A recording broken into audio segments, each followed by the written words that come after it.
39 చీరలు ఆన్‌లైన్‌లో నేనే చూపిచ్చా. సాయి మీరు కాదు నేను చూపిచ్చా.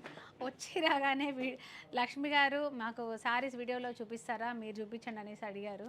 నెల్లూరు కస్టమరు మనకి తను కూడా అక్కడ సేల్ చేస్తారు. అందుకనే ఇన్ని కొన్నారు. వాళ్ళ ఇంట్లో ఏం అకేషన్ లేదు. ఈ సందర్భంగా మీకు ఒక్కటి చెప్పాలి. ఎవరైనా ఇంట్లో చిన్న చిన్న బిజినెస్ స్టార్ట్ చేయాలి. ఆల్రెడీ చేస్తున్న వాళ్ళు కూడా ఎవరైనా ఉంటే మనం ఇచ్చే ప్రైస్ ఎలా ఉంటుందనేసి ఇదే మీకు మెయిన్ సాక్ష్యం. ఎందుకంటే ఆవిడ ఆల్రెడీ కొన్ని సంవత్సరాల నుంచి నెల్లూరులో బిజినెస్ చేస్తున్నారు. మన దగ్గర ప్రతిసారి ఆవిడ ఫ్యాన్సీ కానీ పట్టు కానీ వీడియో కాల్లో చూపిస్తే ఇలా తీసుకుంటారు. అంటే ఎంత రీజనబుల్ క్వాలిటీలో ఇస్తున్నాం అనేది మీరు గుర్తుపెట్టుకోండి. మీరు కూడా విజిట్ అవ్వండి. ఈ ప్రైస్లో డైరెక్ట్గా మీరు ఎన్ని స్టేట్లు తిరిగినా అస్సలు ఎక్కడా దొరకవు. అలాంటి శారీస్ మీరు ఒకసారి చూడొచ్చు. బిల్లు కూడా ఇది ఉండే అయిపోయి ఉంది. 39 చీరలు ఇచ్చాము. ఇవాళ కొరియర్ కూడా చేస్తున్నాము. ఎంత బాగున్నాయండి, ఇంత మంచి కలెక్షన్ తీసుకొచ్చారని చెప్పి చాలా హ్యాపీ ఫీల్ అయ్యారు. డెఫినెట్గా ఒకసారి విజిట్ అవ్వండి. ఈ అవకాశాన్ని మీరు అస్సలు మిస్ అవ్వకండి.